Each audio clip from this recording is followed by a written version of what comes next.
नमस्कार दोस्तों, मैं डॉक्टर अतुल लोहिया। आज मैं आपसे डिस्कस करूंगा यूपीएससी 2024 का जो प्रीलिम्स का पेपर हुआ है, उसमें पॉलिटी और गवर्नेंस के प्रश्न और उनके उत्तरों के ऊपर। तो सबसे पहली बात, आप में से जिन लोगों ने भी इस बार एग्ज़ाम दिया और या नहीं दिया, पेपर देखा होगा, तो पिछले साल से अगर तुलना करें तो इस बार ये खुशी की बात है कि पेपर आसान है पिछले वर्ष की तुलना में। पिछले वर्ष का पेपर तो जितना मैं अगर अपने शब्दों में कहूँ तो मुझे बड़ा इरिटेटिंग टाइप का पेपर लगा था। इरिटेटिंग इसलिए कह रहा हूँ कि वो कूट वाली व्यवस्था पिछले साल के पेपर में थी। 3-4 स्टेटमेंट दिए हैं और फिर ऑप्शन में है कि केवल एक कथन सही है, 2 कथन सही हैं, 3 कथन सही हैं, 3 से ज़्यादा सही हैं। मतलब किस उच्च स्तरीय लेवल के ज्ञान की अपेक्षा की गई थी। कन्फ्यूजन तो वो 0 तो माइनस में भी कन्फ्यूजन ना हो। एलिमिनेशन अप्रोच या ऑड आउट थ्योरी तो कहीं हो ही नहीं सकती थी। जब तक हर कथन के बारे में आपको पूरी पक्की नॉलेज नहीं है, उत्तर दे पाना बड़ा मुश्किल हुआ था। और परिणाम भी था उसी का कि जनरल कैटेगरी में केवल 38 प्रश्न जिन लोगों ने सही किए थे वो प्री पास हो गए थे। मेरा कहना था कि बड़ा इरिटेटिंग टाइप का पेपर था। पेपर पढ़ने और वो ऑप्शन और फिर उनके विकल्प देखने के बाद पढ़ने का ही मन नहीं हो रहा था। लेकिन इस बार का जो पेपर है, यूपीएससी के जो पुराने पैटर्न थे पिछले साल के पहले के, कुछ उसी पे बेस्ड है। 2 कथन हों,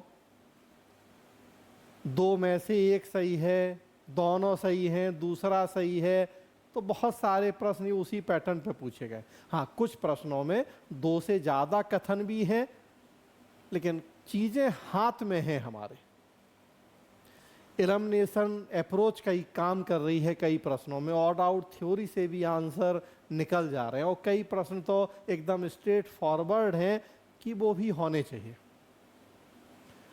तो किसी भी एग्ज़ाम, किसी भी पेपर में आप देखते हैं कुछ प्रश्न ऐसे होते हैं जो एग्ज़ाम में शामिल होने वाले लगभग हर आदमी से बन जाएं कि कम से कम एग्ज़ाम देने आया, उतना कष्ट किया तो खाली हाथ नहीं लौटना पड़े।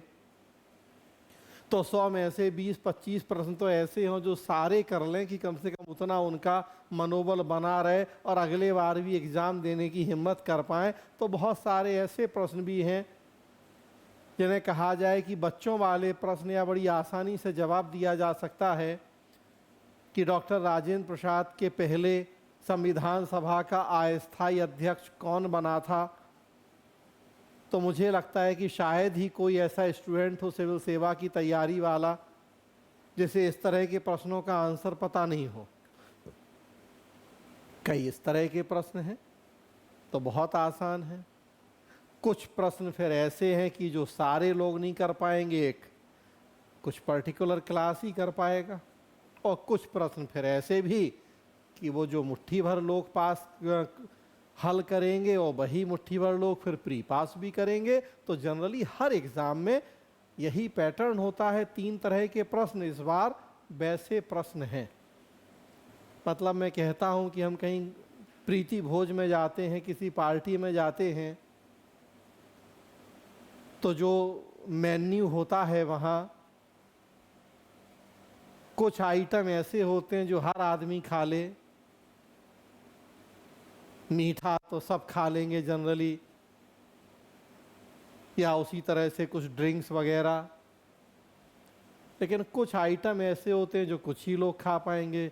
तीखा ज़्यादा है कि कम तीखा है, कि वेज है कि नॉन वेज है, और कुछ ऐसा जो और कुछ ही लोग खाएंगे। तो जैसा वो पार्टी के मेन्यू वाला सिस्टम है, एग्ज़ाम के प्रश्नों का भी सिस्टम कुछ इसी तरह का कि 3 कैटेगरी तो कम से कम होती हैं और इस बार के पेपर में वो तीनों कैटेगरी देखने को मिल रही हैं।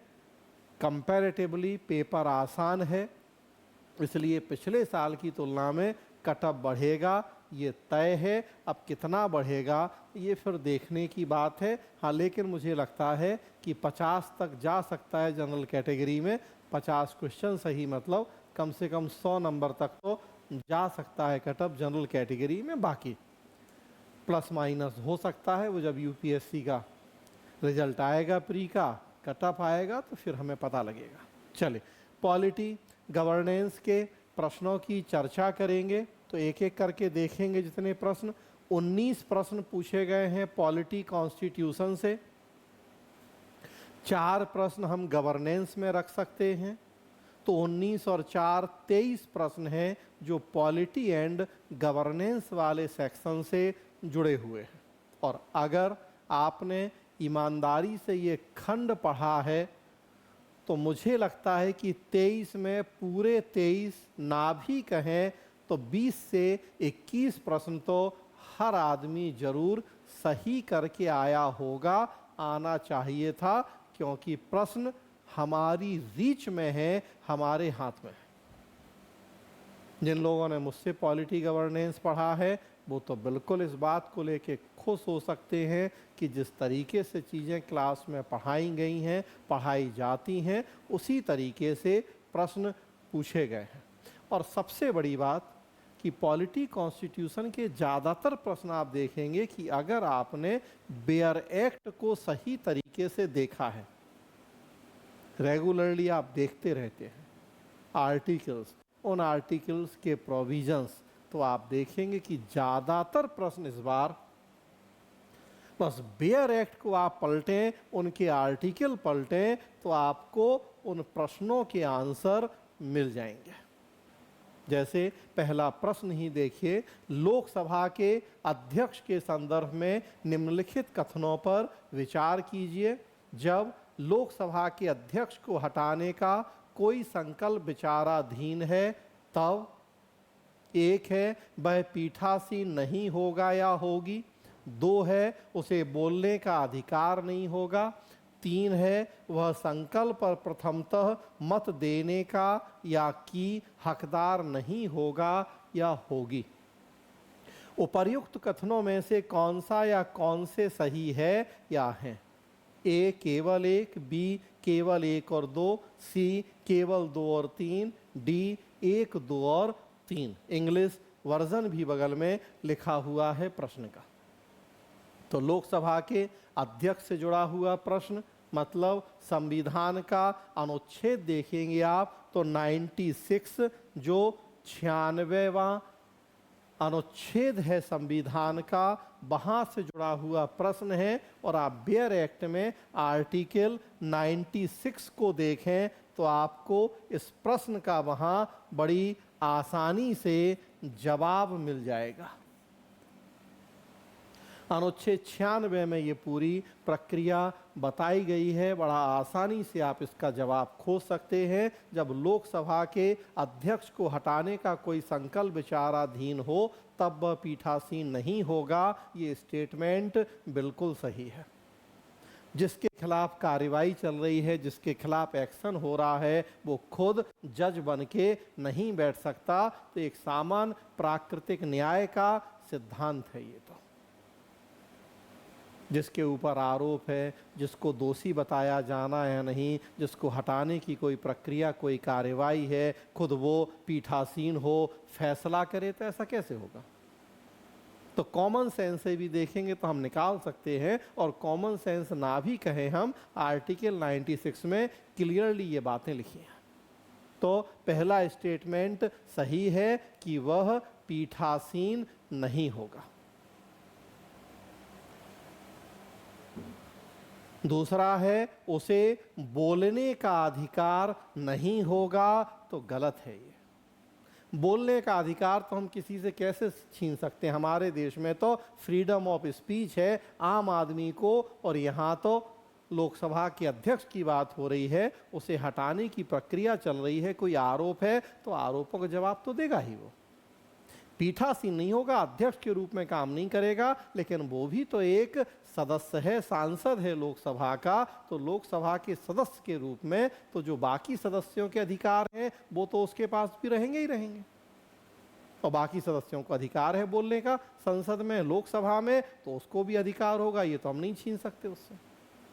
तो बोलने का अधिकार नहीं होगा, गलत है, होगा अधिकार उसे। वह संकल्प पर प्रथमतः मत देने का हकदार नहीं होगा, ये भी गलत है। अब जब वो एक सामान्य सदस्य के रूप में संसद की उस कार्यवाही में शामिल है तो बाकी सदस्यों को भी प्रथमतः वोट डालने का अधिकार होता है, तो उसे भी होगा। जब पीठासीन होते हैं तब प्रथमतः वोट नहीं डालते, तब अंत में वोट डालते हैं अगर टाई होता है तब। लेकिन यहां पीठासीन नहीं होना है, उसे एक संसद के सामान्य सदस्य के रूप में शामिल होना है, तो फिर तो सदस्यों को तो प्रथमतः वोट डालने का राइट है, उसे भी होगा राइट।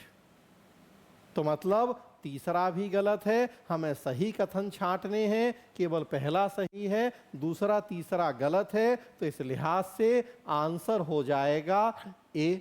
थोड़ा सा आर्टिकल 96 अगर आप देखें बियर एक्ट में, बियर एक्ट है मेरे हाथ में, 96 से 1 मिनट पढ़ के बता देता हूं आपको। जब अध्यक्ष या उपाध्यक्ष को पद से हटाने का कोई संकल्प विचाराधीन है तब उसका पीठासीन ना होना, ये हेडिंग ही आर्टिकल 96 की। तो देखिए पहला आंसर, पहला कथन तो वहीं से मिल गया आपको।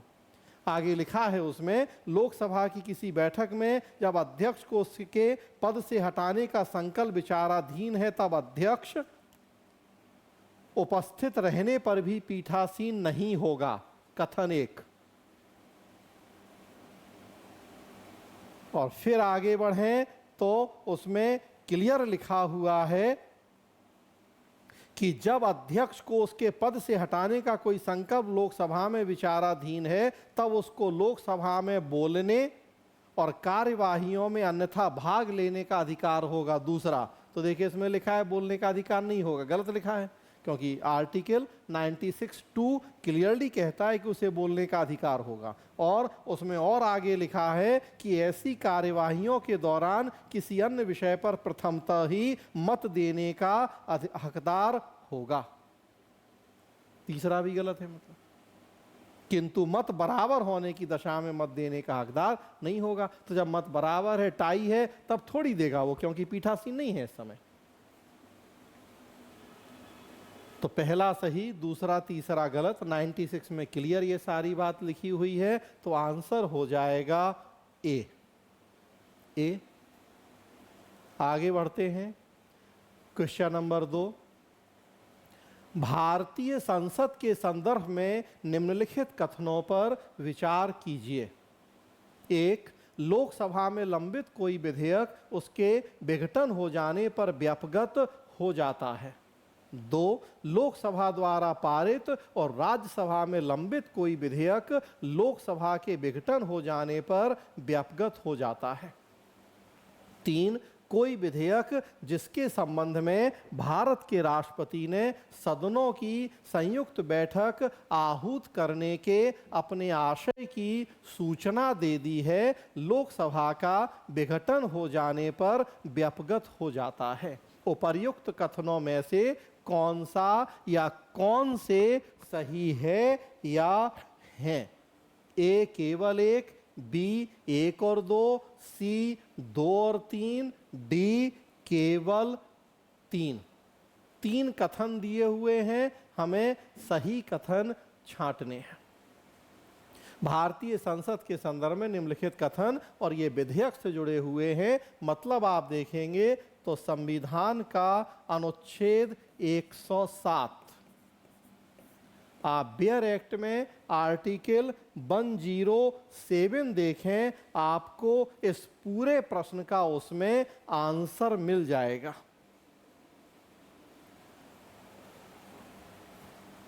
लोकसभा में पहला कथन है, लोकसभा में लंबित कोई विधेयक उसके विघटन हो जाने पर व्यापगत हो जाता है, सही बात है। ये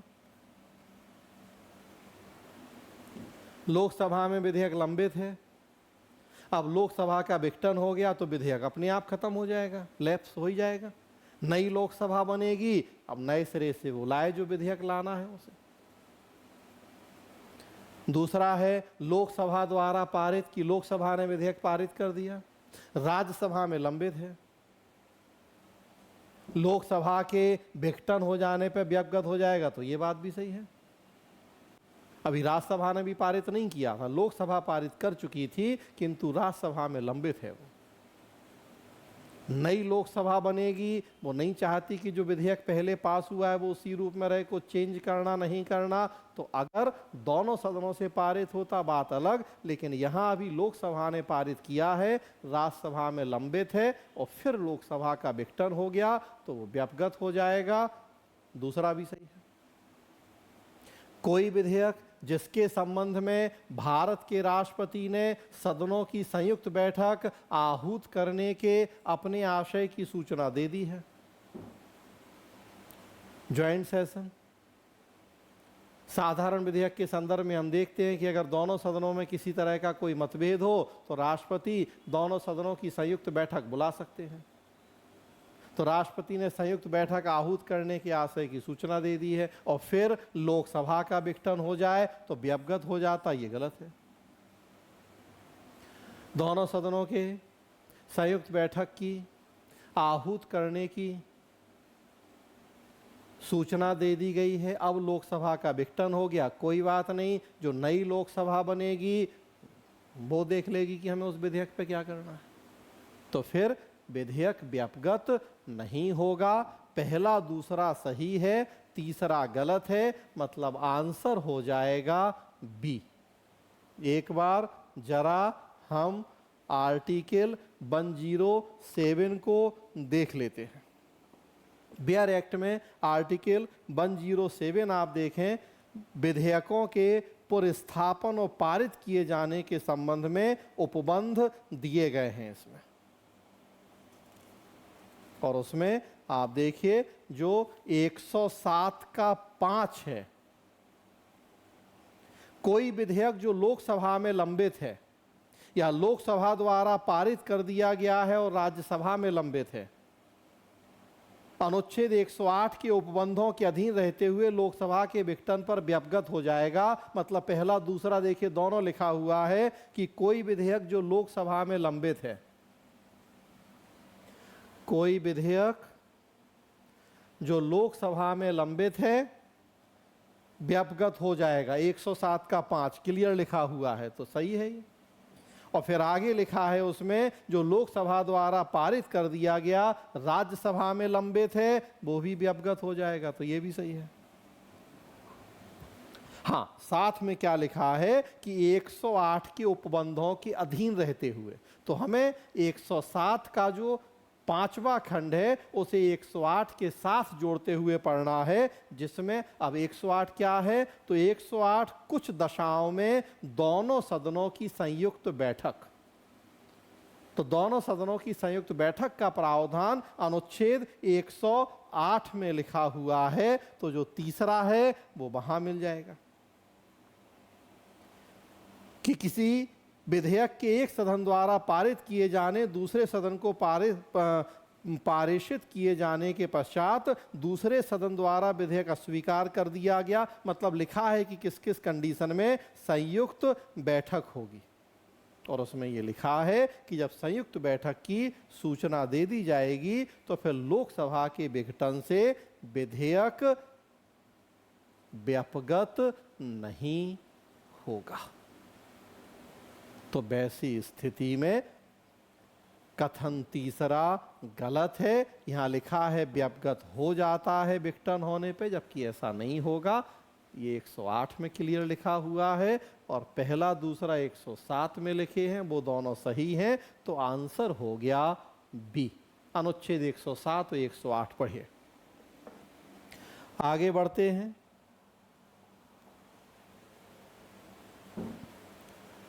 भारत के संसद के संदर्भ में निम्नलिखित कथनों पर विचार कीजिए। 3 कथन दिए हुए हैं।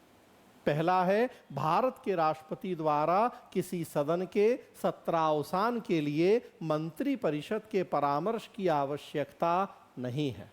दूसरा है, सदन का सत्रावसान सामान्यतः सदन के अनिश्चित काल के लिए स्थगित होने के पश्चात किया जाता है, किंतु भारत के राष्ट्रपति द्वारा उस सदन का सत्रावसान करने पर कोई वर्जन नहीं है जो सत्र में है। और तीसरा, लोकसभा का विघटन भारत के राष्ट्रपति द्वारा असाधारण परिस्थितियों को छोड़कर मंत्रिपरिषद के परामर्श से किया जाता है। 3 कथन हैं। अब उसके बाद उपर्युक्त कथनों में से कौन सा या कौन से कथन सही हैं? ए केवल 1, बी 1 और 2, सी 2 और 3 और डी केवल 3। 3 कथन और हमें देखना है कि उनमें सही कथन कौन कौन से हैं। तो भारत के राष्ट्रपति द्वारा किसी सदन के सत्रावसान के लिए मंत्रिपरिषद के परामर्श की आवश्यकता नहीं है। आपको आर्टिकल 85 देखना है बियर एक्ट में। संविधान का अनुच्छेद 85 आर्टिकल 85, जिसमें राष्ट्रपति को संसद के सत्र बुलाने, सत्र का अवसान करने जैसी शक्तियों की चर्चा की गई है। लेकिन इस आर्टिकल को हमें आर्टिकल 74 से जोड़ते हुए पढ़ना है। हम देखते हैं कि हमारे देश में संसदीय लोकतंत्र की व्यवस्था है, जिसमें यद्यपि राष्ट्रपति को व्यापक शक्तियां दी गई हैं, किंतु उन शक्तियों का प्रयोग राष्ट्रपति आर्टिकल 74 की व्यवस्था के तहत एक मंत्री परिषद की सलाह और सहायता के आधार पर करता है, जिसका प्रधान प्रधानमंत्री होता है। तो जो पहली शक्ति है राष्ट्रपति के पास कि वो किसी सदन के सत्रावसान के लिए काम करे, लेकिन ऐसा वो मंत्रिपरिषद के परामर्श के बिना नहीं कर सकता। तो ये कथन गलत लिखा हुआ है। राष्ट्रपति सदन का सत्रावसान करेंगे, किंतु ऐसा वो मंत्रिपरिषद के परामर्श से करते हैं, मंत्रिपरिषद के परामर्श के बिना नहीं करते। ये राष्ट्रपति की विवेकाधीन शक्ति नहीं है। संविधान में विवेकाधीन शक्तियां का उल्लेख है ही नहीं राष्ट्रपति की, लेकिन कुछ परिस्थिति जन्य विवेकाधीन शक्तियां हैं। ये शक्ति ऐसी है जिसका प्रयोग वो मंत्रिपरिषद के परामर्श से ही करते हैं। तो सदन का किसी अवसान करना है सत्र का, तो ये मंत्रिपरिषद की सलाह से होगा। तो कथन एक गलत लिखा है। कथन दूसरा देखें, सदन का सत्रावसान सामान्यतः सदन के अनिश्चित काल के लिए स्थगित होने के पश्चात किया जाता है। सही बात है। जब सदन को स्थगित कर दिया जाता है अनिश्चित काल के लिए, सिने डाई, तो लोकसभा के अध्यक्ष या राज्यसभा के सभापति जब अनिश्चित काल के लिए स्थगित करें, तो जनरली सत्र का अवसान उसके बाद होता है। अनिश्चित काल के लिए स्थगित हो गया, श्रेडाई, अब राष्ट्रपति सत्र के अवसान की घोषणा कर दें। किंतु भारत के राष्ट्रपति के द्वारा उस सदन का सत्रावसान करने पर कोई वर्जन नहीं है जो सत्र में है। ये भी बात सही है। सत्र चल रहा हो तब भी राष्ट्रपति चाहे तो उसका अवसान कर सकते हैं। इस बात की कोई जरूरत नहीं है कि वो जब अनिश्चित काल के लिए स्थगित होगा तभी अवसान करेंगे। नहीं, सत्र चल रहा हो तब भी राष्ट्रपति उसका अवसान कर सकते हैं। तो दूसरा सही है। हाँ, किंतु ऐसा वो मंत्रिपरिषद के परामर्श से करेंगे, ये बात भी हमें ध्यान रखनी है आर्टिकल 74। तो कथन एक गलत है, कथन 2 सही है। और तीसरा, लोकसभा का विघटन भारत के राष्ट्रपति द्वारा असाधारण परिस्थितियों को छोड़कर मंत्रिपरिषद के परामर्श से किया जाता है, ये कथन भी बिल्कुल सही है। जैसा मैंने बताया आर्टिकल 74 के तहत कि राष्ट्रपति सत्रावसान की शक्ति का प्रयोग करेंगे मंत्रिपरिषद की सलाह से। लोकसभा के विघटन की भी जो शक्ति है उसका प्रयोग भी करेंगे मंत्रिपरिषद की सलाह से। किंतु यहां क्या लिखा है? असाधारण परिस्थितियों को छोड़कर। मंत्री परिषद के परामर्श से लोकसभा का विघटन करेंगे, बिल्कुल सही बात है।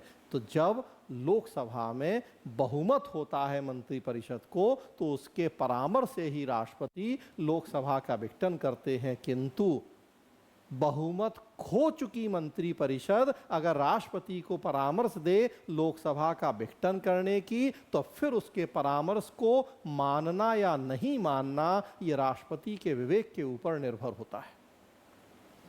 बहुमत खो चुकी मंत्रिपरिषद की सलाह को मानने के लिए राष्ट्रपति बाध्य नहीं है कि वो कहे कि लोकसभा का विघटन कर दीजिए और हो। बीपी सिंह के समय ऐसा हुआ, जब प्रधानमंत्री थे, बहुमत खो चुके, सलाह दी राष्ट्रपति को लोकसभा के विघटन की, उन्होंने नहीं माना, चंद्रशेखर अगले प्रधानमंत्री बने। तो असाधारण परिस्थिति को छोड़कर मंत्रिपरिषद के परामर्श से लोकसभा का विघटन करेंगे राष्ट्रपति, सही बात है। तो 2 और 3 सही है, पहला गलत है। तो ऐसी स्थिति में यहां आंसर हो जाएगा आपके सामने सी। आंसर सी हो जाएगा। दूसरा और तीसरा ये 2 सही हैं और पहला गलत है। आर्टिकल 85 बियर एक्ट में देखिए, आर्टिकल 85, 1 मिनट में मैं आपको बता भी देता हूं, बियर एक्ट मेरे हाथ में है। आर्टिकल 85 का विषय ही है संसद के सत्र, सत्रावसान और विघटन। तो इस आर्टिकल को पढ़िए, थोड़ा मैं पढ़ता हूं। यहाँ 85 का 1 है कि राष्ट्रपति समय समय पर संसद के प्रत्येक सदन को ऐसे समय और स्थान पर जो वह ठीक समझें अधिवेशन के लिए आहूत करेगा, किंतु उसके एक सत्र की अंतिम बैठक और आगामी सत्र की प्रथम बैठक के लिए नियत तारीख के बीच 6 मास का अंतर नहीं होगा। 85 का 2 है, राष्ट्रपति समय समय पर सदनों का या किसी सदन का सत्रावसान कर सकेगा और लोकसभा का विघटन कर सकेगा। तो ये राष्ट्रपति की शक्ति है बस। लेकिन हमने कहा कि हमें इस शक्ति को पढ़ना है आर्टिकल 74 के साथ जोड़ते हुए कि इस शक्ति का प्रयोग राष्ट्रपति मंत्री परिषद के परामर्श से करेगा। तो उसी आधार पे ये आंसर यहां आपका निकल के आ रहा है सी। आगे चलें। नारी शक्ति बंधन अधिनियम के संबंध में निम्नलिखित कथनों पर विचार कीजिए। 1, ये उपबंध 18वीं लोकसभा से प्रभावी होंगे। 2, अधिनियम बनने के बाद यह 15 वर्षों के लिए प्रवर्तन में रहेगा। 3, इसमें अनुसूचित जातियों के लिए आरक्षित कोटे के भीतर अनुसूचित जातियों की महिलाओं के लिए स्थानों के आरक्षण के उपबंध हैं। उपर्युक्त कथनों में से कौन से सही हैं? ए 1, 2 और 3, बी केवल 1 और 2, सी केवल 2 और 3 और डी केवल 1 और 3। करंट बेस्ड प्रश्न है, पॉलिटी महिला आरक्षण। हाल ही में आप देखेंगे 106वां संविधान संशोधन अधिनियम पारित हुआ। महिलाओं को 1/3 आरक्षण संसद में, विधानसभाओं में। नारी शक्ति बंधन अधिनियम नाम दिया गया।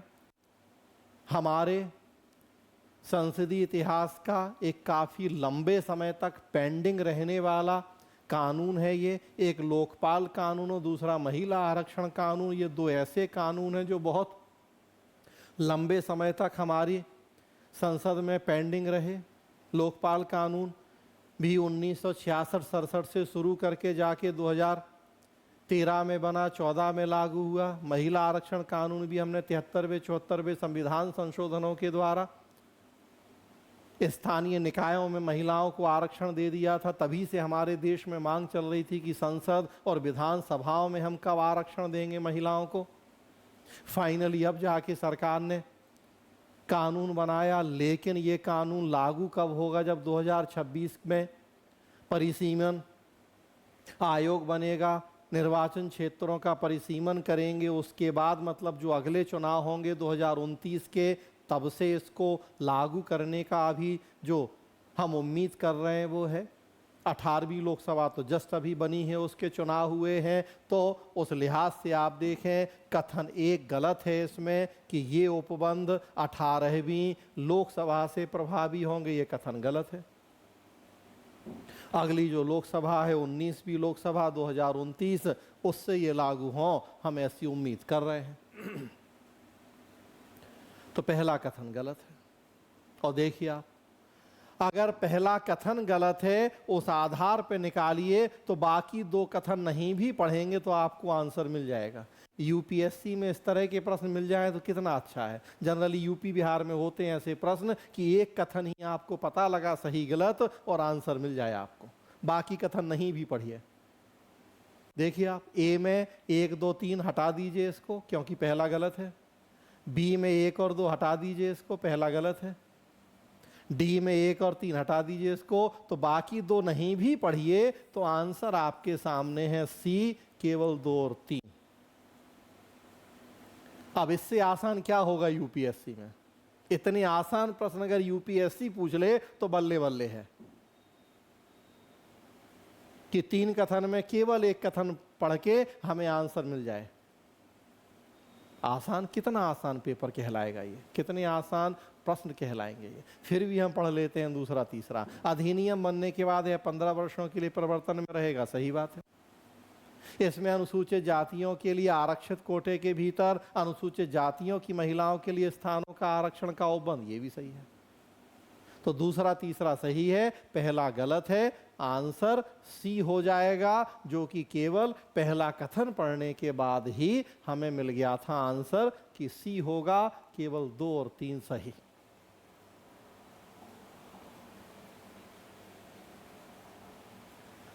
अगला देखिए, एकदम फंडामेंटल बेसिक प्रश्न। प्रतिषेध रेट उच्चतम न्यायालय या उच्च न्यायालयों द्वारा किसी और किस प्रयोजन से जारी किया गया एक आदेश है? ए, किसी सरकारी अधिकारी को उसे किसी विशिष्ट कार्रवाई करने से प्रतिषेध करने के लिए। बी, संसद या विधानसभा को मद्य निषेध पर कोई विधि पारित करने के लिए। सी, निचली अदालत को किसी मामले में कार्यवाही जारी रखने का प्रतिषेध करने के लिए। और डी, सरकार को उसे किसी असंवैधानिक नीति का अनुपालन करने से प्रतिषेध करने के लिए। तो रिट आर्टिकल 32 में आप देखते हैं और 226 में कि 5 तरह की रिटों की व्यवस्था की गई है। वहां से जुड़ा हुआ प्रश्न है, अनुच्छेद 32 के तहत सर्वोच्च न्यायालय हमारे मूल अधिकारों की रक्षा के लिए रिट जारी कर सकता है, एक ही है सर्वोच्च न्यायालय। और अनुच्छेद 226 के तहत राज्य के उच्च न्यायालयों को भी रिट जारी करने की शक्ति दी गई है। हम देखते हैं कि सर्वोच्च न्यायालय जहां केवल मूल अधिकारों की रक्षा के लिए रिट जारी करता है, वहीं उच्च न्यायालय मूल अधिकार के अलावा अन्य अधिकारों की रक्षा के लिए भी रिट जारी कर सकते हैं। 5 तरह की रिटें कौन सी? तो बंदी प्रत्यक्षीकरण, परमादेश, प्रतिषेध, उत्प्रेषण और अधिकार पृच्छा। ये प्रतिषेध या प्रोहिबिशन रिट से जुड़ा हुआ प्रश्न है। प्रतिषेध या प्रोहिबिशन का मतलब होता है हम रोकते हैं, हम मना करते हैं, किसी काम को करने से मना करने के लिए रिट जारी की जाती है। और कब मना करेंगे? जब कोई अपनी सीमाओं, अपने क्षेत्राधिकार का अतिक्रमण करेगा। तो अपनी सीमाओं में रहते हुए हम काम कर रहे हैं तो कोई दिक्कत नहीं, करते रहें। जब हम अपनी सीमाओं को लांघें, अपनी बाउंड्रीज, अपनी लिमिटेशंस को लांघ के जब काम करेंगे तो फिर उसे रोकना पड़ेगा। अब किसकी सीमाओं को हमें तय करना है? अगर वो लांघ रहा है तो ये प्रतिषेध रिट जो है ये न्यायिक और अर्ध न्यायिक संस्थाओं के लिए जारी की जाती है यदि वो अपनी सीमाओं, अपने क्षेत्राधिकार का उल्लंघन करते हैं। सुप्रीम कोर्ट भी जारी करता है, हाई कोर्ट भी जारी करते हैं। तो ये जो जिला अधीनस्थ न्यायालय हैं उनके लिए जारी हो सकते हैं। जो ट्रिब्यूनल्स या न्यायाधिकरण हैं, अर्ध न्यायिक संस्थाएं, कैट, सेट, एनजीटी, ऐसी बहुत सारी जो अर्ध न्यायिक संस्थाएं हैं उनके विरुद्ध जारी हो सकती हैं अगर वो अपनी सीमाओं, क्षेत्राधिकार का उल्लंघन करें। अब आपको आंसर मिल जाएगा। पहला ए है, किसी सरकारी अधिकारी को से किसी विशिष्ट कार्यवाही करने से प्रतिषेध करने के लिए नहीं। यह सरकारी अधिकारी के खिलाफ जारी नहीं होगी, न्यायिक या अर्ध न्यायिक संस्था के खिलाफ जारी होगी, तो पहला नहीं है। बी, संसद विधानसभा को मद्य निषेध पर कोई विधि पारित करने के लिए नहीं। संसद विधानसभा के खिलाफ भी नहीं होगी है। उनका अपना काम कानून बनाना है, बनाए, न्यायपालिका उसमें क्यों हस्तक्षेप करे। सी, निचली अदालत को किसी मामले में कार्यवाही जारी रखने का प्रतिषेध करने के लिए, तो यही होगा। अगर वो कार्यवाही क्षेत्राधिकार के उल्लंघन पे आधारित है तो प्रतिषेध रिट जारी हो जाएगी, तो सी। और डी है, सरकार को उसे किसी असंवैधानिक नीति का अनुपालन करने से प्रतिषेध करने के लिए, तो ये भी नहीं। तो आंसर हो जाएगा सी, निचली अदालत को किसी मामले में कार्यवाही जारी रखने का प्रतिषेध करने के लिए यह रिट जारी होगी। अगला प्रश्न देखें। निम्नलिखित कथनों पर विचार कीजिए। एक है, वह राज्य का राज्यपाल है जो उस राज्य के किसी समुदाय को अनुसूचित जनजाति के रूप में मान्यता देता है और घोषित करता है। दूसरा है, किसी राज्य में अनुसूचित जनजाति के रूप में घोषित किसी समुदाय के लिए यह आवश्यक नहीं है कि दूसरे राज्य में भी ऐसा हो। उपर्युक्त कथनों में से कौन सा या कौन से सही है या हैं? ए, केवल एक। बी, केवल दो। सी, एक और दो दोनों। डी, ना तो एक ना ही दो।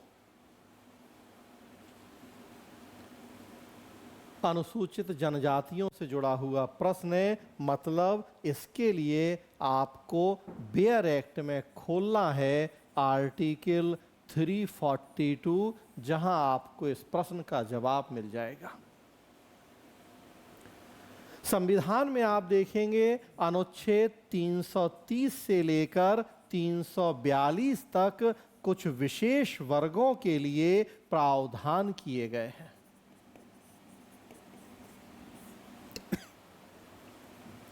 अनुच्छेद 330 से 342 जुड़े हैं कुछ विशेष वर्गों के प्रावधान से, और उसी में अनुच्छेद 342 में जो ये दोनों कथन दिए हैं इनसे जुड़ी व्यवस्था मिल जाएगी। कुछ आप 366 को भी देख सकते हैं, आर्टिकल 366 को 342 366 मिला के आप पढ़ लेंगे, जब आप मिल जाएगा। मेनली तो 342 में ही आंसर है।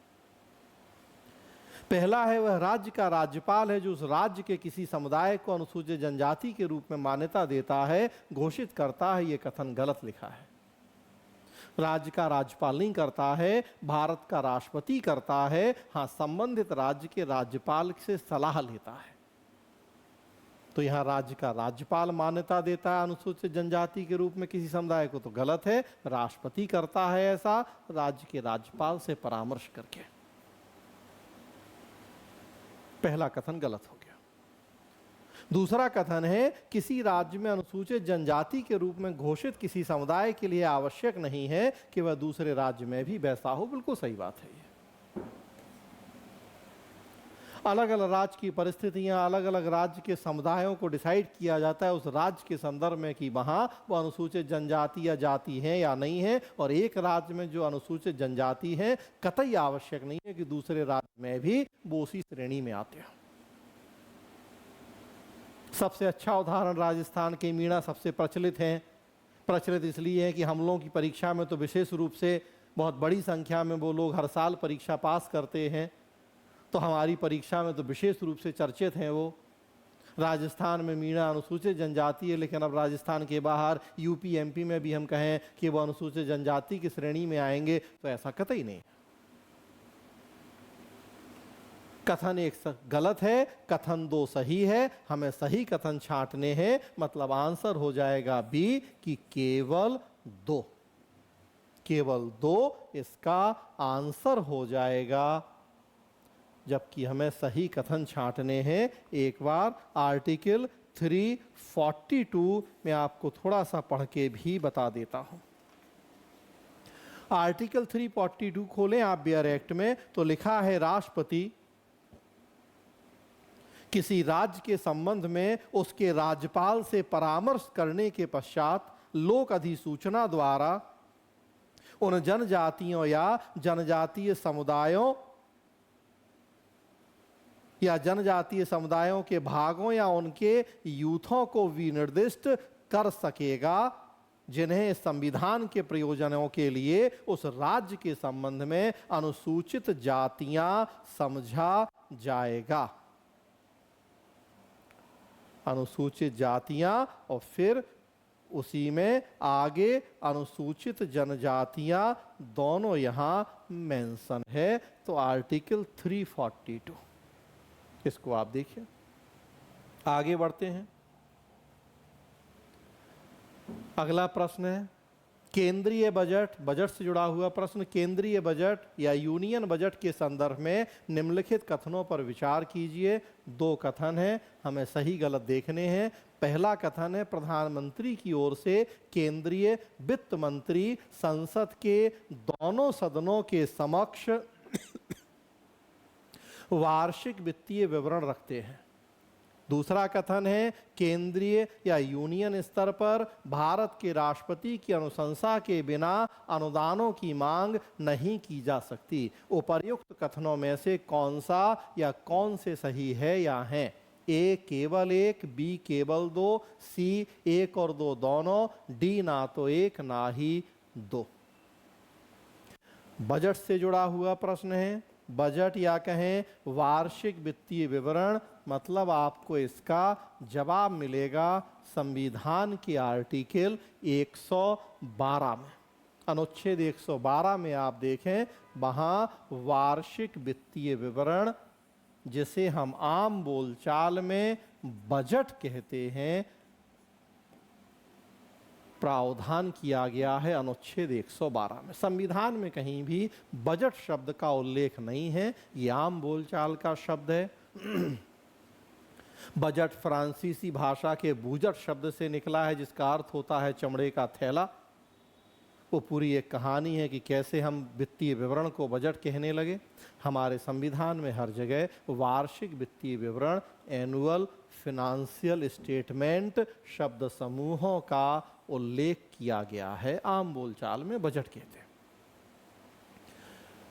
तो उसी से जुड़े हुए ये दो कथन है। पहला कथन है प्रधानमंत्री की ओर से केंद्रीय वित्त मंत्री संसद के दोनों सदनों के समक्ष वार्षिक वित्तीय विवरण रखते हैं। कथन एकदम गलत है। ये कथन इसलिए गलत है क्योंकि यहाँ प्रधानमंत्री नहीं, राष्ट्रपति होना चाहिए था।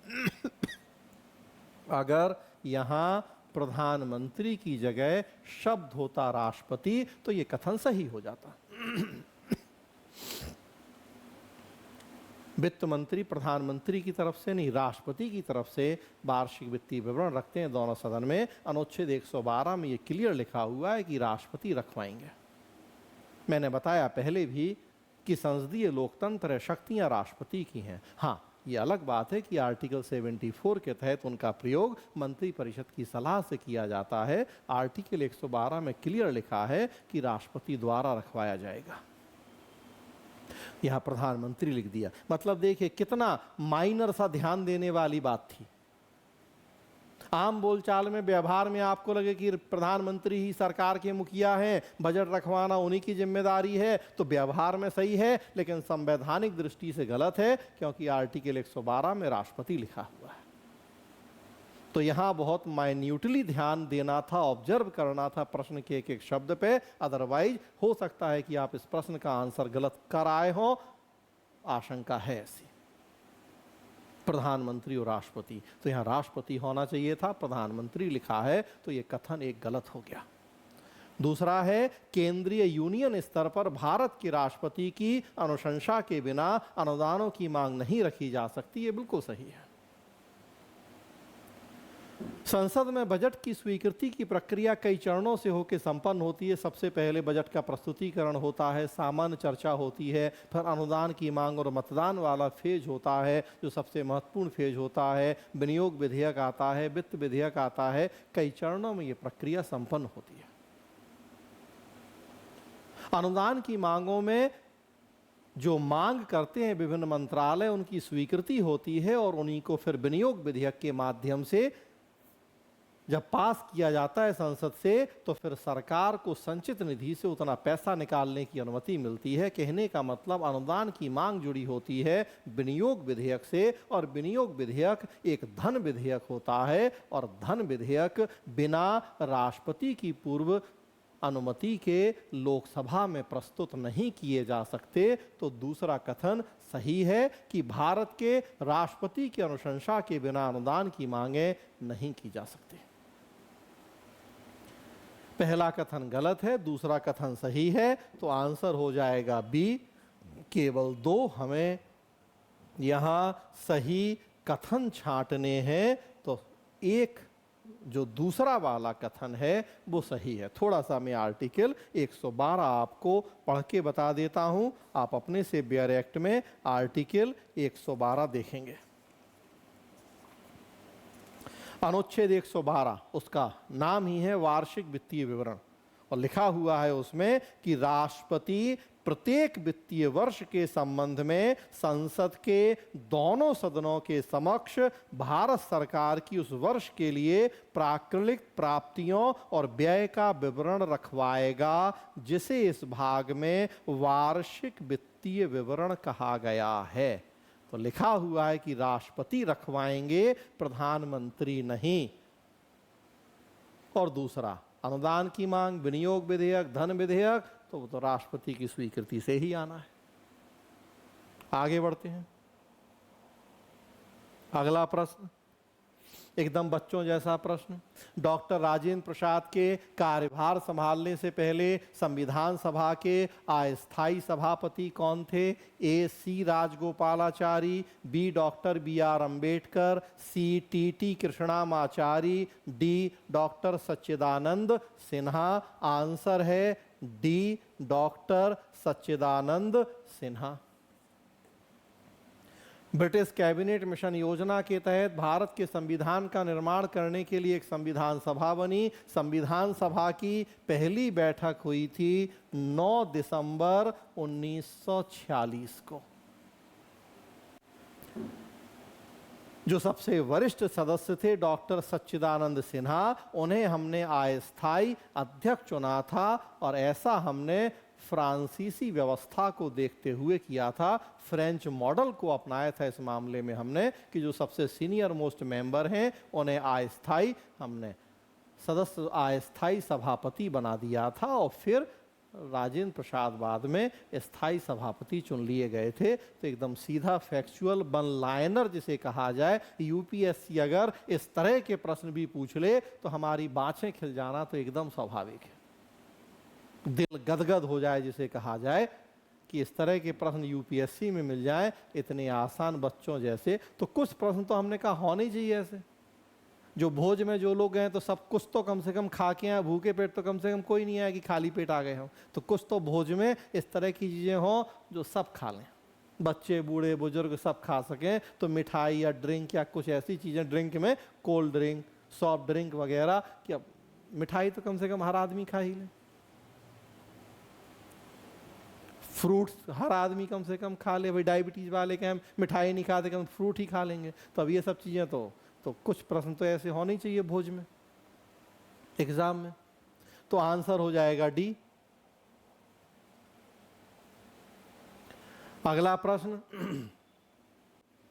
बड़ा फंसाने वाला प्रश्न था। इसमें हो सकता है कई लोग फंसे हैं और गलत करके आए हैं।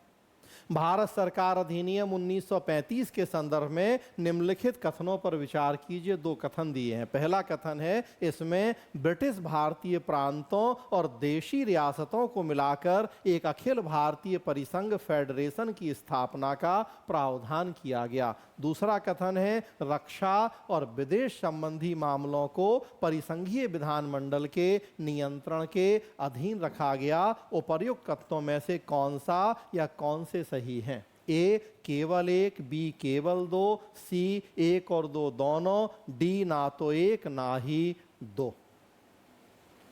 भारत सरकार अधिनियम 1935 से जुड़ा हुआ प्रश्न है। 1935 का अधिनियम जो कि हमारे संविधान का आधार था, जिसकी लगभग बातें हमने थोड़े बहुत चेंज के साथ अपने संविधान में शामिल की।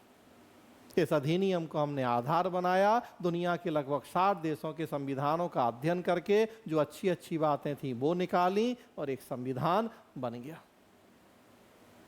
1935 के अधिनियम से जुड़े 2 स्टेटमेंट दिए हैं। पहला है, इसमें ब्रिटिश भारतीय प्रांतों और देसी रियासतों को मिलाकर एक अखिल भारतीय परिसंघ की स्थापना का प्रावधान किया गया था। बिल्कुल सही बात है। नरेंद्र मंडल के नाम से एक अखिल भारतीय संघ की स्थापना का प्रावधान था। हालांकि ये प्रावधान लागू नहीं हो पाया था क्योंकि देसी रियासतें तैयार नहीं हुई थीं इसमें शामिल होने के लिए। हाँ, लेकिन प्रावधान था।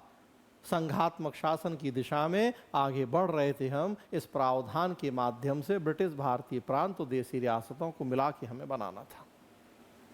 3 सूचियां बना दी गई थी, केंद्रीय सूची, राज्य प्रांतीय सूची, संवर्ती सूची। इसके माध्यम से केंद्र और प्रांत के बीच में शक्तियों का विभाजन था। हमने अपने संविधान में जो अनुसूची 7 बनाई है, संघ सूची, राज्य सूची, संवर्ती सूची, इसी 1935 के अधिनियम के प्रावधान पर ही आधारित है। इसमें केंद्रीय सूची, प्रांतीय सूची और संवर्ती सूची का प्रावधान था। पहला कथन एकदम सही है।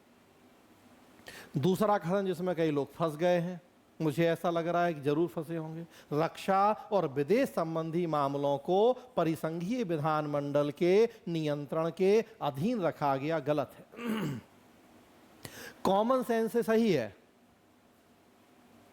भाई। कॉमन सेंस तो यही कहता है कि जब हम संघात्मक शासन को अपना रहे हैं, रक्षा विदेश जैसे मामले संघ सूची का विषय होते हैं, केंद्र सरकार इन पे कानून बनाती है। अभी देखिए, स्वतंत्र भारत के संविधान में भी ऐसा है कि इन विषयों को हमने संघ सूची में रखा है और केंद्र सरकार कानून बनाती है। उस समय भी हम माने कि ऐसी रहा होगा कि संघ सूची के विषय रहे होंगे ये, तो दूसरे को भी सही मान लें, किंतु ऐसा नहीं है।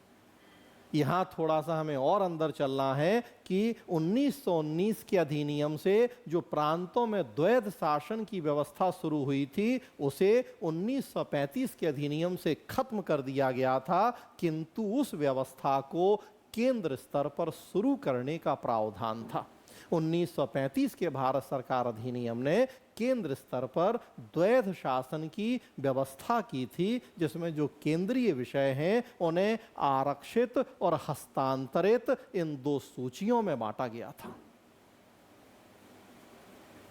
मतलब कुछ विषय तो केंद्र के विधानमंडल को दिए गए थे, लेकिन कुछ विषय ऐसे थे जो भारत के वायसरॉय के नियंत्रण में थे, जो ब्रिटेन के जो राज्य सचिव बैठा था उसके निर्देशन से उन पर फैसला खुद भारत के वायसरॉय को या गवर्नर जनरल को लेना था। उस समय हम गवर्नर जनरल कहते थे। तो रक्षा और विदेश ये ऐसे मामले थे जो केंद्र के विधानमंडल को नहीं दिए गए थे, बल्कि वायसरॉय के पास थे आरक्षित। भारत के राज्य सचिव के डायरेक्शन से इन पर उसे निर्णय लेना था। तो कथन दूसरा गलत है। कथन 1 सही, कथन 2 गलत। मतलब आंसर हो जाएगा ए। केवल 1 सही है, दूसरा गलत है इसमें, तो आंसर हो जाएगा ए। और देखिए, ये यहाँ फंसाने वाला प्रश्न था। जो 2 नंबर कथन था, बहुत ध्यान से अगर हम नहीं देखते या उतना डिटेल हमें 1935 के अधिनियम के प्रावधानों की जानकारी नहीं थी, तो ये प्रश्न गलत होने की आशंका थी। आगे बढ़ें, अगला देखें। भारत के संविधान के अनुच्छेद 368 के अनुसार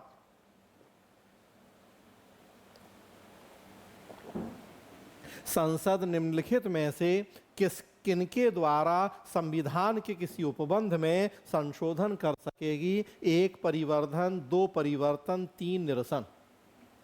नीचे दिए गए कूट का प्रयोग कर सही उत्तर चुनिए। ए केवल 1 और 2, बी केवल 2 और 3, सी केवल 1 और 3, डी 1, 2, 3। अगेन एकदम बच्चों जैसा प्रश्न। आप संविधान का अनुच्छेद 368 देखें, आर्टिकल 368, तो एकदम बच्चों जैसा प्रश्न, तुरंत आपको जवाब मिल जाएगा कि तीनों बातें हैं इसमें। आंसर है डी।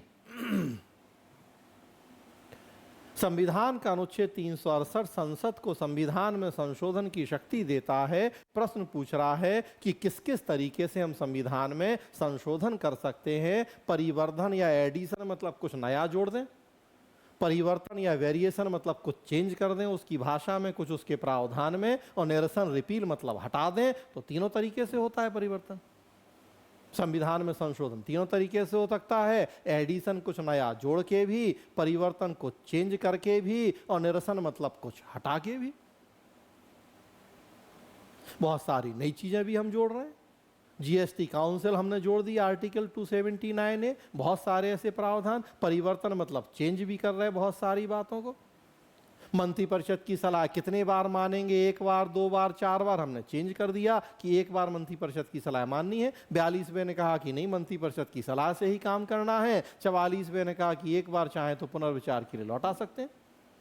और निरसन कई सारे प्रावधान संविधान के ऐसे हैं जिन्हें हमने खत्म कर दिया। अनुच्छेद 30 आर्टिकल 31 देखें, संपत्ति का अधिकार मूल अधिकार था, हमने हटा दिया, उसे हमने अनुच्छेद 300 क में डाल दिया। तो तीनों चीजें हो सकती हैं। आर्टिकल 368 देखिए आप, आर्टिकल 368 में ये तीनों बातें क्लियरली लिखी हैं। मैं आपको 1 मिनट इसको पढ़ के भी बताता हूं। आर्टिकल 368 है भाग 20 है संविधान का संशोधन। संविधान का संशोधन करने की संसद की शक्ति और उसकी प्रक्रिया। तो लिखा है संविधान में, किसी बात के होते हुए भी संसद अपनी संविधायी शक्ति का प्रयोग करते हुए इस संविधान के किसी उपबंध का परिवर्धन, परिवर्तन या निरसन के रूप में संशोधन कर सकेगी। तीनों शब्द लिखे हैं, परिवर्तन, परिवर्तन या निरसन के रूप में। तो आंसर हो जाएगा डी, 1 2 3 सब है। अगला, संसद में धन विधेयक के संबंध में निम्नलिखित कथनों में से कौन से सही हैं? 1, अनुच्छेद 109 में धन विधेयक के संबंध में विशेष प्रक्रिया का उल्लेख है। 2, धन विधेयक राज्यसभा में पुरस्थापित नहीं किया जाएगा। 3, राज्यसभा या तो विधेयक को अनुमोदन दे सकती है या परिवर्तन के लिए सुझाव दे सकती है, किंतु इसे अस्वीकार नहीं कर सकती। 4, राज्यसभा द्वारा धन विधेयक में सुझाए गए संशोधन को लोकसभा द्वारा स्वीकार करना होगा। नीचे दिए गए कूट का प्रयोग कर उत्तर चुनिए। सही ऊपर लिखा है कि सही छांटने हैं हमें, तो नीचे फिर लिख दिया कि कौन सा उत्तर है। अब वो हमें चुनना है। ए केवल 1 और 2, बी केवल 2 और 3, सी 1 2 और 3, डी 1 3 4। लिखा ही है आर्टिकल 109, तो आपको बेयर एक्ट में आर्टिकल 109 ढूंढना है। प्रश्न का जवाब लिखा हुआ है पूरा, उस आर्टिकल 109 को पढ़ेंगे आप, खट खट खट खट आपको जवाब मिल जाएगा। अनुच्छेद 109 में धन विधेयक के संदर्भ में विशेष प्रक्रिया का उल्लेख है, बिल्कुल सही है। आर्टिकल 109 की हेडिंग यही है, धन विधेयक के संबंध में विशेष प्रक्रिया। धन विधेयक राज्यसभा में पुरस्थापित नहीं किया जाएगा, बिल्कुल सही बात है। हम देखते हैं कि लोकसभा ज़्यादा शक्तिशाली है राज्यसभा की तुलना में, और लोकसभा के शक्तिशाली होने का एक सबसे बड़ा मुद्दा यही है कि धन विधेयकों में लोकसभा को हमने ज़्यादा शक्तियां दी हैं राज्यसभा की तुलना में। धन विधेयक लोकसभा में ही शुरू होते हैं, राज्यसभा में नहीं।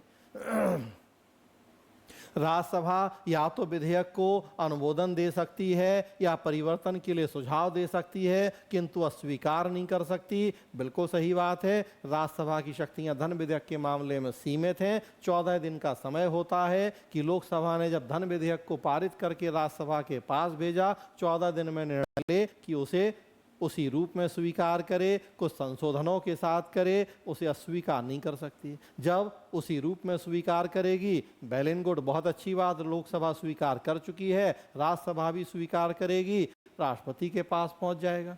अगर राज्यसभा कुछ संशोधन बताती है, संशोधन बता सकती है, लोकसभा में आएगा, उन संशोधनों को मानना नहीं मानना लोकसभा की इच्छा होगी। लोकसभा चाहे उन संशोधनों को ना माने और अपने मूल रूप में पारित करके आगे भेज दे, हो सकता है। तो तीसरा भी सही है। चौथा, राज्यसभा द्वारा धन विधेयक में सुझाए गए संशोधन को लोकसभा द्वारा स्वीकार करना होगा। गलत है, कोई लोकसभा के ऊपर बाध्यता नहीं है कि राज्यसभा के संशोधनों को मानना है।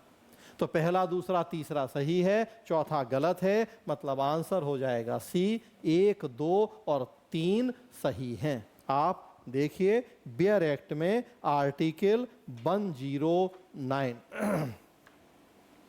बियर एक्ट का आर्टिकल 109 धन विधेयक के संबंध में विशेष प्रक्रिया, ये उसकी हेडिंग ही है। तो पहला तो वही हो गया कथन। आगे लिखा है कि धन विधेयक राज्यसभा में पुरस्थापित नहीं किया जाएगा, दूसरा हो गया।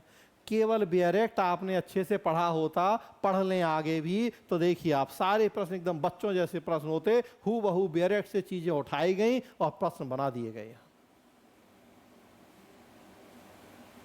आगे फिर लिखा हुआ है उसमें कि धन विधेयक लोकसभा द्वारा पारित किए जाने के पश्चात राज्यसभा को उसकी सिफारिशों के लिए पारित किया जाएगा और राज्यसभा विधेयक की प्राप्ति की तारीख से 14 दिन की अवधि के भीतर विधेयक को अपनी सिफारिशों सहित लोकसभा को लौटा देगी। ऐसा होने पर लोकसभा राज्यसभा की सभी या किन्हीं सिफारिशों को स्वीकार या अस्वीकार करेगी। जवाब मिल गया आपको, बाकी और आगे पढ़ लीजिए। तो आंसर हो गया सी। 1, 2 और 3 सही है, चौथा गलत है। अगला प्रश्न देखें, पूर्वोत्तर परिषद NEC नॉर्थ ईस्ट काउंसिल की स्थापना पूर्वोत्तर परिषद अधिनियम 1971 द्वारा की गई थी। वर्ष 2002 में NEC अधिनियम में संशोधन के बाद परिषद में निम्नलिखित में से किन किन सदस्यों को शामिल किया गया है? 1, संघटक राज्य का राज्यपाल, 2, संघटक राज्य का मुख्यमंत्री, 3, भारत के राष्ट्रपति द्वारा नाम निर्दिष्ट 3 सदस्य, 4, भारत का गृह मंत्री। नीचे दिए गए कूट का प्रयोग कर सही उत्तर चुनिए। ए केवल 1, 2, 3, बी केवल 1, 3, 4, सी केवल 2, 4, डी 1, 2, 3, 4। रीजनल काउंसिल से जुड़ा हुआ प्रश्न है। 1956 के राज्य पुनर्गठन अधिनियम के तहत हमारे देश में 5 क्षेत्रीय परिषद या रीजनल काउंसिल बनी हैं। चारों दिशाओं की 4, उत्तर, दक्षिण, पूर्व, पश्चिम और एक मध्य क्षेत्रीय परिषद। तो कुल 5 क्षेत्रीय परिषदें जो राज्य पुनर्गठन अधिनियम 1956 के तहत बनी हैं। ये सांविधिक संस्थाएं कहलाती हैं। केंद्र और राज्य के बीच में और राज्यों के आपस में समन्वय के लिए हमने इस तरह की संस्थाएं बनाई हैं। केंद्र राज्य संबंध में आप पढ़ते हैं इस टॉपिक। और फिर हमने क्या किया था कि जो पूर्वोत्तर के राज्य हैं उनके लिए अलग से एक पूर्वोत्तर परिषद बना दी थी। उसी के लिए अलग कानून बनाया था, पूर्वोत्तर परिषद अधिनियम 1971। इसमें जो पूर्वोत्तर के 7 सिस्टर प्लस सिक्किम उन 8 को मिला के हमने ये पूर्वोत्तर परिषद बना दी। उस कानून में 2002 में संशोधन किया गया, उसी से जुड़ा हुआ प्रावधान है, फैक्चुअल है। जनरली हम देखते हैं कि क्षेत्रीय परिषदों की पदेन अध्यक्षता गृह मंत्री के द्वारा की जाती। जो देश का गृह मंत्री होता है वो क्षेत्रीय परिषदों की अध्यक्षता करता है। बारी बारी से एक एक राज्य के मुख्यमंत्री उपाध्यक्ष होते हैं, या कहें कि गृह मंत्री की अनुपस्थिति में सारा कामकाज संभालते हैं बारी बारी से राज्यों के मुख्यमंत्री। यहाँ पूर्वोत्तर परिषद अधिनियम के प्रावधानों से जुड़ा प्रश्न है और उसमें भी मूल अधिनियम 71 का और संशोधन हुआ 2002 में उसका। तो प्रावधान क्या क्या शामिल है? तो इसमें आप देखेंगे कि संघटक राज्य का राज्यपाल शामिल होते हैं ये पूर्वोत्तर परिषद में। संघटक राज्य का मुख्यमंत्री ये भी होते हैं। भारत के राष्ट्रपति द्वारा नाम निर्दिष्ट 3 सदस्य ये भी होते हैं। ये तीनों हैं, किंतु चौथा, पहले भारत का गृह मंत्री भी होता था इसका सदस्य। सारी क्षेत्रीय परिषदों का, भारत का गृह मंत्री अध्यक्ष होता था, सारी क्षेत्रीय परिषदों का होता था, इसका भी। 2002 में जब संशोधन हुआ तो फिर प्रावधान कर दिया गया कि राष्ट्रपति के द्वारा नामित व्यक्ति इसका अध्यक्ष होगा। तो राष्ट्रपति के द्वारा नामित किसी व्यक्ति को हमने नामित कहें या मनोनीत कहें, अब वो जो व्यक्ति होगा राष्ट्रपति द्वारा नामित या मनोनीत व्यक्ति, वो इसका अध्यक्ष होगा। तो इसलिए चौथा नहीं है इसमें, बाकी 3 है, तो आंसर हो जाएगा केवल 1 2 3 मतलब ए। यहाँ भी हो सकता कई लोगों से गलत हो गया हो, भारत का गृह मंत्री सारी क्षेत्रीय परिषदों का होता है, पहले इसमें भी था, तो अगर उस आधार पर देखेंगे तो 4 हो, किंतु 2002 में संशोधन हुआ, संशोधन के बाद अब वो गृह मंत्री नहीं है, राष्ट्रपति द्वारा मनोनीत व्यक्ति है, तो फिर इसलिए ये 4 हट जाएगा। आंसर होगा ए 1 2 3।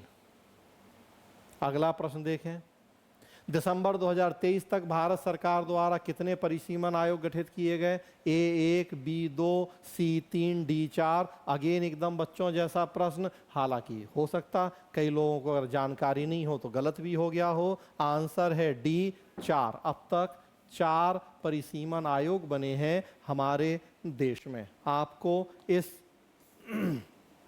प्रश्न के उत्तर के लिए जाना है तो आपको देखना पड़ेगा आर्टिकल 82। आर्टिकल 82 में प्रोविज़न है कि प्रत्येक जनगणना जो कि 10 साल में होती है, प्रत्येक जनगणना के बाद जो भी निर्वाचन क्षेत्र हैं उनके परिसीमन के लिए हम एक आयोग या इस तरह की संस्था बनाएंगे। पहला हमने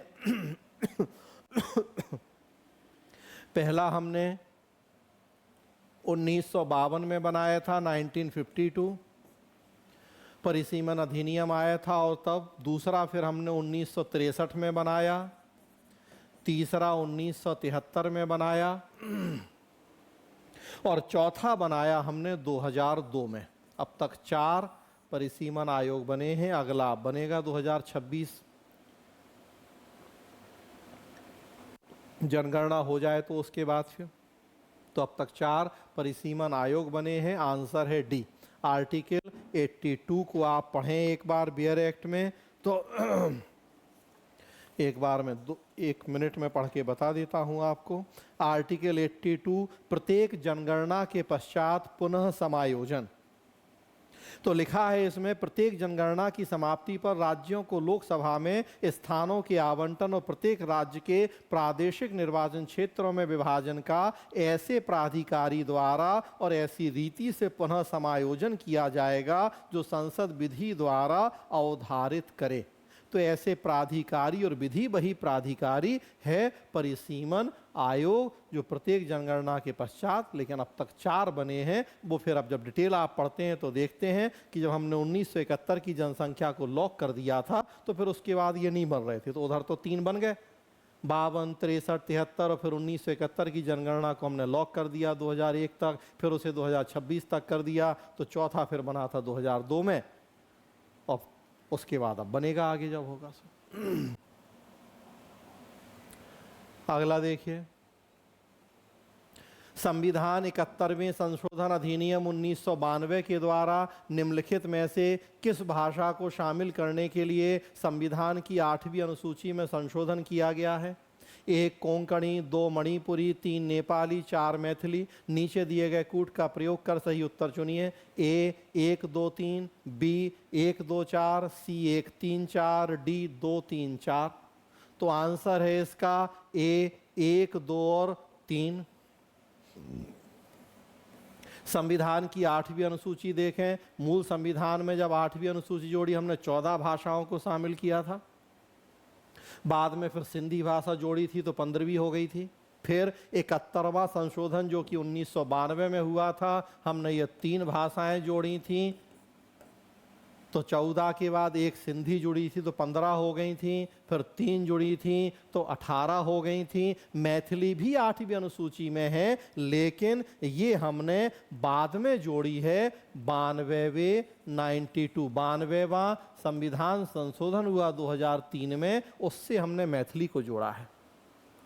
तो है मैथिली भी 8वीं अनुसूची में, लेकिन 71वें से मैथिली नहीं जुड़ी थी। मैथिली जुड़ी थी 92वें संशोधन से, 71 से जुड़ी थी ये 3 कोंकणी, मणिपुरी, नेपाली, सो 14, 1 सिंधी जुड़ी थी 15, 3 ये जुड़ी थी सो 18, और 4 हमने फिर और जोड़ी थी 92वें संविधान संशोधन से उनमें एक मैथिली भी थी। तो इस तरह से फिलहाल कुल 22 भाषाएं देखते हैं हम संविधान की 8वीं अनुसूची में। यहाँ आंसर है ए, 1, 2 और 3 कोंकणी, मणिपुरी और नेपाली।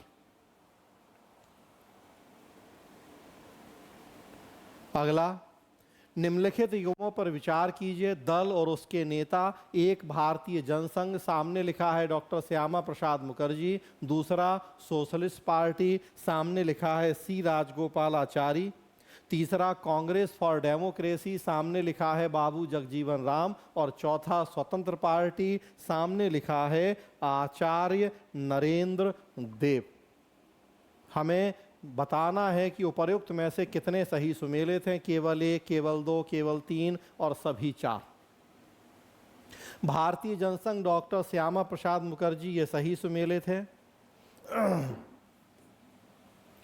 आज़ादी के बाद भारतीय जनसंघ की स्थापना हुई 1951 में। श्यामा प्रसाद मुखर्जी उसके संस्थापकों में से थे, तो पहला सही है। दूसरा, सोशलिस्ट पार्टी, सी राजगोपालाचारी, ये गलत है। 1934 में सोशलिस्ट पार्टी की स्थापना हुई थी। जयप्रकाश नारायण, आचार्य नरेंद्र देव, राम मनोहर लोहिया जैसे संस्थापक थे, तो दूसरा गलत है।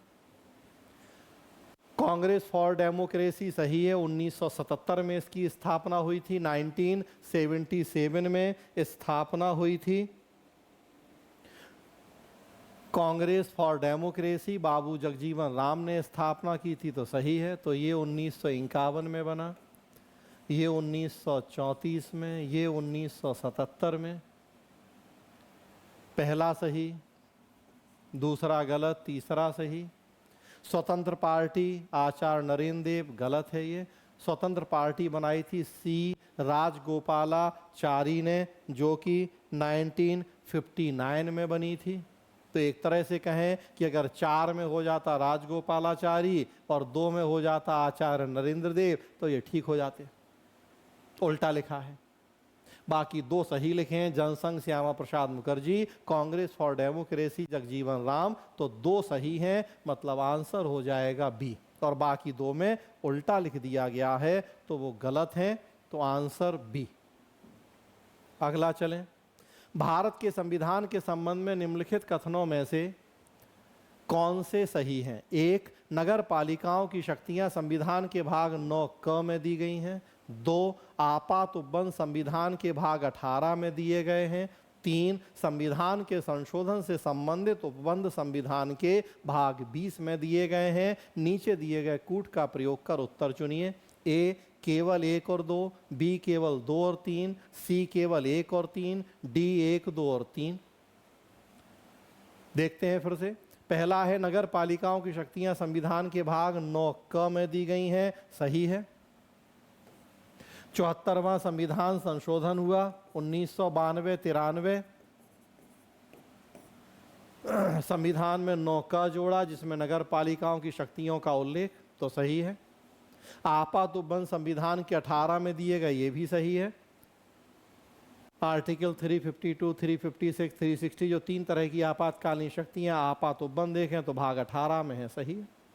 और संविधान के संशोधन से संबंधित उपबंध संविधान के भाग 20 में दिए गए, ये भी सही है। आर्टिकल 368, जिसमें संसद को संविधान संशोधन की शक्ति दी गई है, भाग 20 में है, तो वो भी सही। तीनों सही हैं, तो आंसर हो जाएगा डी, 1, 2, 3। अगेन देखें कितना आसान बच्चों जैसा प्रश्न। जब आप पॉलिटी कॉन्स्टिट्यूशन पढ़ना शुरू करते हैं तो सबसे पहले तो यही देखते हैं संविधान में कितने भाग हैं, कितनी अनुसूचियां हैं, किस भाग में क्या लिखा है, किस अनुसूची में क्या है, तो वहीं सही जवाब है।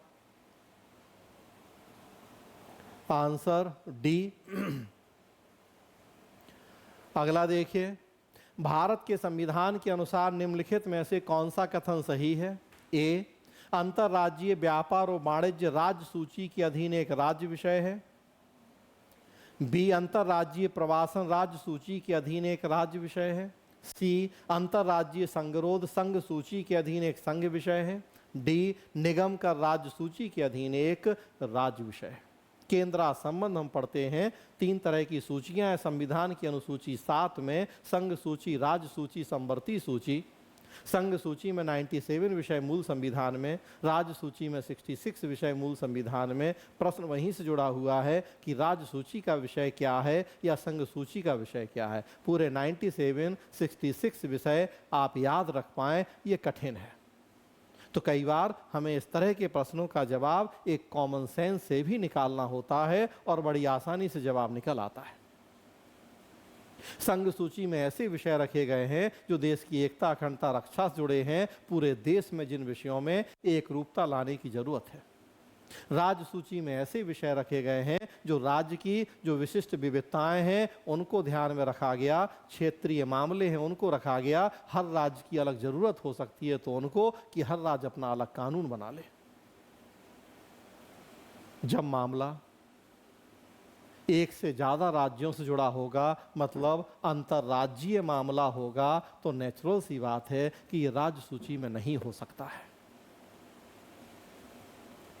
अकेले एक राज्य का आंतरिक मामला हो राज्य सूची में हो सकता है, लेकिन एक से ज्यादा राज्यों का मामला राज्य सूची में कैसे होगा? एक राज्य का कानून दूसरा राज्य क्यों मानेगा, कैसे मानेगा? तो जब मामला अंतरराज्यीय होगा तो अंडरस्टूड सा है वो संघ सूची में ही होगा। समवर्ती में भी शायद हो जाएगा, लेकिन राज्य में तो कभी नहीं होगा। तो देखिए वहीं से जवाब मिल जाएगा आपको। अंतरराज्यीय व्यापार वाणिज्य राज्य सूची के अधीन है तो गलत, हो ही नहीं सकता राज्य सूची में, संघ सूची में होगा। अंतरराज्यीय प्रवासन राज्य सूची के अधीन राज्य विषय, गलत, राज्य सूची में हो ही नहीं सकता। अंतरराज्यीय संगरोध, संगरोध मतलब क्वारंटाइन, संघ सूची के अधीन एक संघ विषय है तो देखिए सही। चलिए और चौथा है वो भी देख लेते हैं, डी, कि निगम का राज्य सूची के अधीन राज्य विषय है तो गलत, संघ सूची का विषय निगम कर कॉर्पोरेट टैक्स। तो आंसर हो जाएगा सी, अंतरराज्यीय संगरोध inter state quarantine is a union subject under the union list. तो सी सही है, बाकी गलत है। अगला देखिए, भारत के उच्चतम न्यायालय ने निस्ता के अधिकार को भारत के संविधान के निम्नलिखित में से किस अनुच्छेद के अंतर्गत रखा है? ए अनुच्छेद 15, बी अनुच्छेद 16, सी अनुच्छेद 19, डी अनुच्छेद 21। मामला पुराना है लेकिन चर्चित है। 2017 के पुट्टू स्वामी केस में राइट टू प्रिवेसी या निस्ता के अधिकार को सर्वोच्च न्यायालय ने संविधान के अनुच्छेद 21 के तहत जो जीवन का अधिकार है उसके तहत रखा है। तो जवाब हो जाएगा आर्टिकल 21, अनुच्छेद 21, जिसमें प्राण दैहिक स्वतंत्रता का अधिकार दिया गया है, राइट टू लाइफ, उसी में राइट टू प्रिवेसी भी। 1978 के मेनका गांधी मामले के बाद हम देखते हैं कि सर्वोच्च न्यायालय ने इस अनुच्छेद 21 के जीवन के अधिकार को बहुत विस्तारित कर दिया है जब उसने विधि द्वारा स्थापित प्रक्रिया और यथोचित विधि प्रक्रिया को एक दूसरे का पूरक पर्यायवाची बताया। उसके बाद इसकी व्याख्याएं शुरू हुई। प्रावधान था अनुच्छेद 21 में कि विधि द्वारा स्थापित प्रक्रिया के सिवाय हम किसी से उसका जीवन का अधिकार नहीं छीन सकते। कोर्ट ने कहा विधि द्वारा स्थापित प्रक्रिया और यथोचित विधि प्रक्रिया सेम है। और दूसरा, जीवन के अधिकार का मतलब किसी भी तरह से जीवन जी लेना नहीं है कि पशुओं जैसे भी जीवन जी लें। जीवन जीने का मतलब है कि गरिमापूर्ण जीवन जीना। और जब गरिमापूर्ण जीवन की बात आए तो उसमें बहुत सारी बातें शामिल हैं। उसमें राइट टू स्लीप, सोने का अधिकार भी है, उसमें स्वस्थ पर्यावरण में रहने का अधिकार भी, अभी कुछ दिन पहले कोर्ट ने कहा है। उसमें निस्ता का अधिकार, राइट टू प्राइवेसी भी है। आधार को लेकर जब विवाद चला था, सरकार हर एक चीज को आधार से जोड़ती जा रही थी। बैंक अकाउंट भी आधार से लिंक करो, अपनी संपत्तियां भी, हर चीज, बीमा से लेके सब कुछ। कोर्ट ने कहा नहीं, सरकारी योजनाएं, कल्याणकारी योजनाएं हैं जिनमें आप लोगों को लाभ दे रहे हैं, उनको आधार से जोड़ें, समझ में आता है, लेकिन अब फोन नंबर भी, बैंक अकाउंट, हर चीज आधार से लिंक करो। राइट टू प्राइवेसी का मामला कोर्ट में गया था आधार को लेके, और तब कोर्ट ने इस अधिकार की व्याख्या की थी। पुट्टासामी केस 2017 का। तो आंसर है अनुच्छेद 21।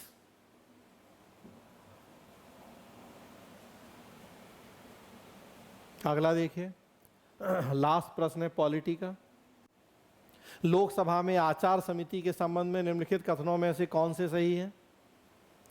एक है प्रारंभ में यह एक तदर्थ समिति थी, 2 है केवल कोई लोकसभा का सदस्य किसी लोकसभा सदस्य की अनैतिक आचरण से संबंधित शिकायत कर सकता है। 3 है यह समिति किसी ऐसे मामले पर विचार नहीं कर सकती जो न्यायाधीन है। नीचे दिए गए कूट का प्रयोग कर उत्तर चुनिए। सही ऊपर ही लिखा है तो हमें देखना है क्या क्या। ए है केवल 1 और 2, बी है केवल 2 और 3, सी है केवल 1 और 3, डी है 1 2 3। कथन देखना है हमें। हाल फिलहाल करंट बेस प्रश्न है। महुआ मोइत्रा तृणमूल कांग्रेस की सांसद, उनका मामला काफ़ी चर्चा में था। पैसे लेके प्रश्न पूछने का मामला, एथिक्स कमेटी चर्चा में थी और इसीलिए यह प्रश्न पूछ लिया यूपीएससी ने। पहला कथन है कि प्रारंभ में यह एक तदर समिति थी, सही है। सन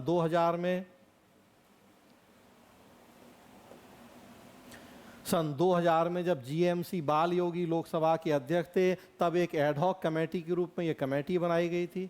संसद की समितियां 2 तरह की, एक स्थायी समिति, दूसरी अस्थायी या एडहॉक कमेटी। स्थायी समिति नामी है स्थायी, जो हर साल बनेगी, सालों भर काम करेगी। एडहॉक कमेटी जो बनेगी किसी पर्टिकुलर मामले पे काम करेगी, रिपोर्ट देगी, भंग कर दी जाएगी। नियमित नहीं होगी, हर साल बनेगी, जरूरी नहीं है, तो एडहॉक कमेटी के रूप में बनी थी। भाई नेताओं से भी तो हम उम्मीद करते हैं नैतिकता, सचरित्रता जैसे मानदंडों के पालन की। 2000 में बनाई थी ये कमेटी, एडहॉक थी। बाद में 2015 में इसे स्थायी समिति बना दिया गया था। 2000 में जब बनी थी तब एडहॉक थी, तो पहला कथन सही है। दूसरा है केवल कोई लोकसभा का सदस्य ही किसी लोकसभा सदस्य के अनैतिक आचरण के संबंध में शिकायत कर सकता है, गलत है। भाई लोकसभा सदस्य का अनैतिक आचरण है, आपको हमें पता लगा, हम भी जाके कमेटी में शिकायत कर सकते हैं, तो दूसरा गलत है। यह समिति किसी ऐसे मामले पर विचार नहीं कर सकती जो न्यायाधीन है, सब जुडिस है, तो बिल्कुल सही बात है। ऐसे मामले जो कोर्ट में चल रहे हैं वो फिर किसी समिति में नहीं आएंगे। एक सामान एक कहें कि कॉमन सेंस की बात है कि ऐसे मामले जो कोर्ट के विचाराधीन हैं वो फिर बिना कोर्ट की परमिशन के किसी दूसरी संस्था में नहीं जाते हैं। राष्ट्रीय मानवाधिकार आयोग या बहुत सारी ऐसी संस्थाएं हमारे देश में हैं, वो भी अर्ध न्यायिक काम कर रही हैं। कोई वाद विवाद का मामला होता है, कोई और तो देखती हैं वो, लेकिन कोर्ट को बाईपास करके नहीं होता है। ये ऑलरेडी कोर्ट में कोई मैटर चल रहा है तो वो फिर कोई इस तरह की आयोग समितियां नहीं देखते हैं, ये समिति भी नहीं देखेगी। तो तीसरा भी सही है कि ऐसे मामले पर विचार नहीं करेगी जो न्यायाधीन। पहले विचार कर रही थी, बाद में कोर्ट में, पहले ही कोर्ट में है तो फिर ये समिति उस पर विचार नहीं करेगी। हाँ, पहले इसके पास आए तो विचार करेगी। तो पहला सही है, तीसरा सही है, दूसरा गलत है। पहला तीसरा मतलब आंसर हो जाएगा सी। केवल देखिए, दूसरा हमें पता लग गया, पहला पता लग गया सही है, दूसरा पता लग गया गलत है, उसी से आंसर निकल जाएगा। तीसरा तक तो जान ही नहीं है। पहला सही दूसरा गलत तो मतलब ए नहीं होगा, बी नहीं होगा, डी नहीं होगा। तीनों में 2 लिखा है और 2 गलत है, तो उसी से आंसर निकल गया सी। तीसरे तक जान ही नहीं है। पीछे प्रश्न देख रहे हैं, एक कथन से ही आंसर निकल आया था, यहाँ एक नहीं 2 कथनों से आंसर निकल आया। तीसरे तक जाने की जरूरत ही नहीं है। और तीसरा वैसे भी सही है, हमने पढ़ के भी देख लिया उसे। तो ये 19 प्रश्न थे जो पॉलिटी कॉन्स्टिट्यूशन से पूछे गए थे। 4 प्रश्न तेजी से और देख लें जो गवर्नेंस से जुड़े हुए हैं। भारत के निगमित सामाजिक उत्तरदायित्व CSR नियमों के संदर्भ में निम्नलिखित कथनों पर विचार कीजिए। बस तेजी से अब आंसर बता दूंगा आपको। पहला, CSR नियम विनिर्दिष्ट करते हैं कि सीधे कंपनी अथवा इसके कर्मचारियों को लाभ पहुंचाने वाले व्यय को CSR कार्यकलापों के रूप में नहीं माना जाएगा। दूसरा है, CSR नियम CSR कार्यकलापों पर होने वाले न्यूनतम व्यय को विनिर्दिष्ट नहीं करते हैं। उपर्युक्त कथनों में से कौन से सही हैं? ए केवल 1, बी केवल 2, सी 1 और 2 दोनों, डी ना तो 1 ना ही 2। कॉर्पोरेट सोशल रिस्पॉन्सिबिलिटी से जुड़ा प्रश्न है।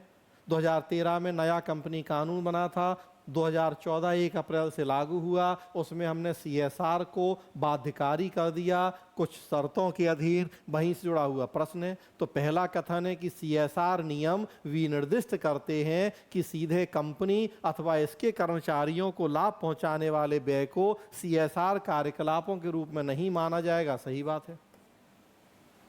सीधे कंपनी के कर्मचारियों को जो लाभ पहुंचाता है व्यय, वो हम CSR गतिविधियों में नहीं मानेंगे।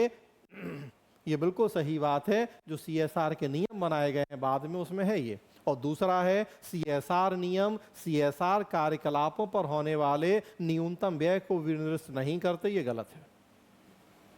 बिल्कुल न्यूनतम व्यय को निर्दिष्ट किया गया है, क्लियर है उसमें कि मिनिमम 2% तो आपको अपने लाभ का, पिछले 3 साल का आपका जो नेट प्रॉफिट है, मिनिमम 2% तो आपको CSR एक्टिविटीज़ पे खर्च करना ही है। तो मिनिमम तो तय है, मैक्सिमम नहीं है, वो आप जितना मर्जी कीजिए, मिनिमम तो 2% करना ही होता है। तो दूसरा गलत है, पहला सही दूसरा गलत, मतलब आंसर हो जाएगा ए।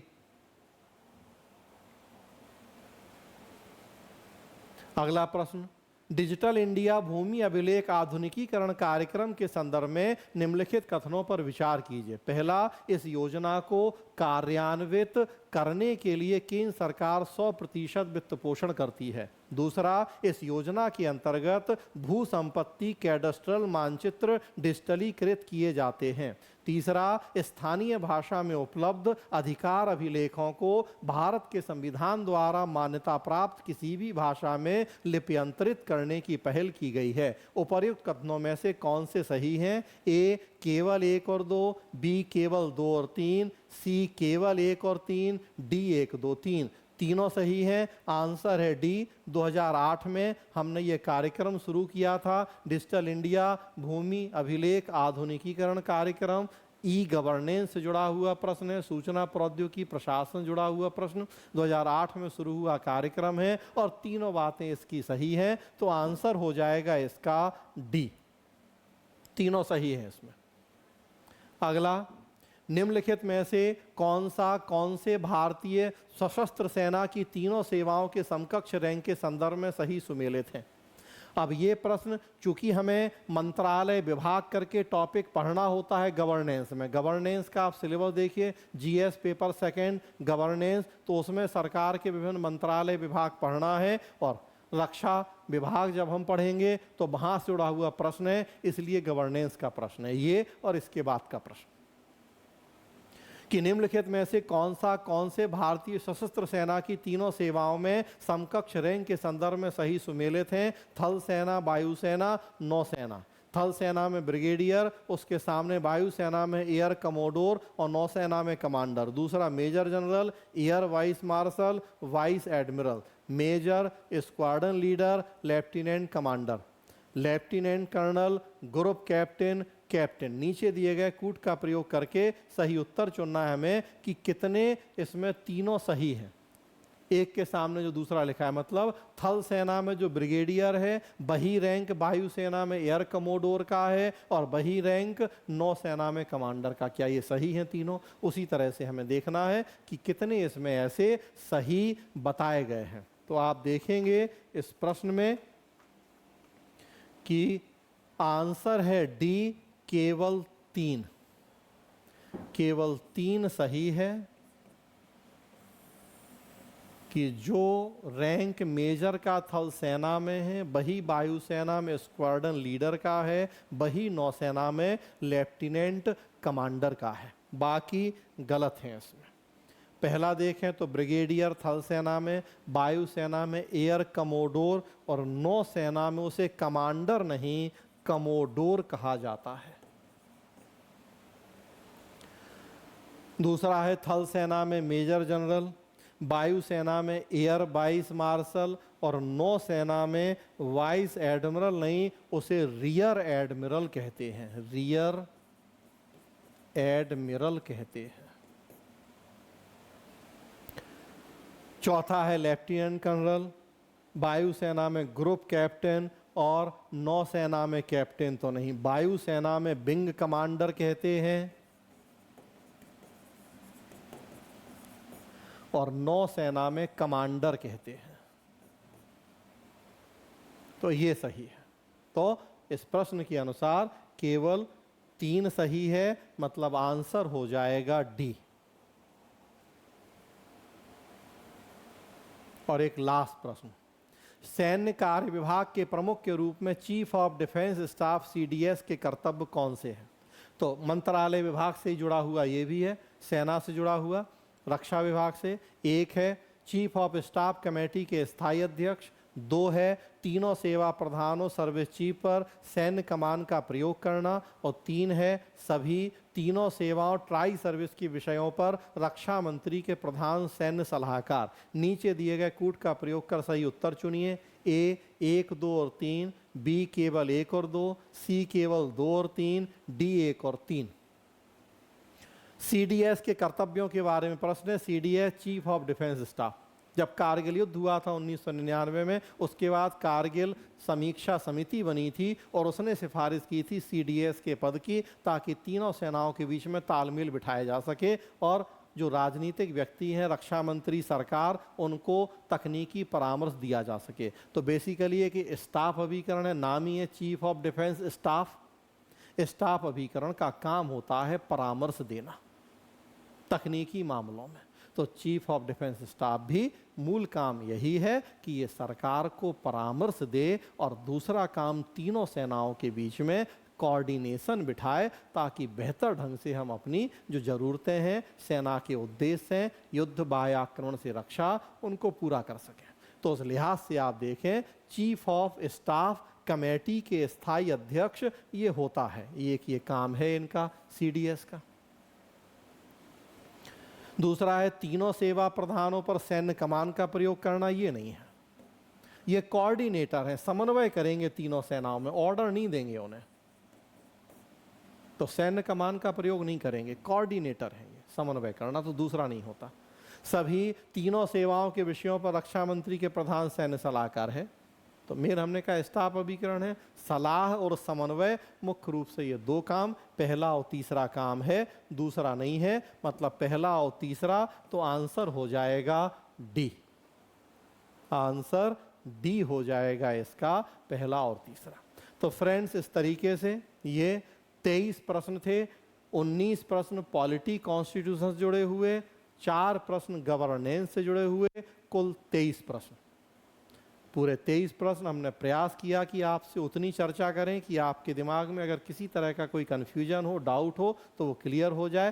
प्रश्नों की प्रकृति आपने देखी, बहुत कठिन की श्रेणी में तो कोई भी प्रश्न नहीं है। हाँ, घुमाने वाले प्रश्न 1-2 जरूर थे, जैसे 1935 का अधिनियम वगैरह। अदरवाइज प्रश्न सामान्य या सामान्य से थोड़े ऊपर की कैटेगरी में हैं। उम्मीद करता हूँ कि इन 23 में से ज़्यादातर प्रश्न आपने सही करे होंगे। इस वीडियो में इतना ही। धन्यवाद।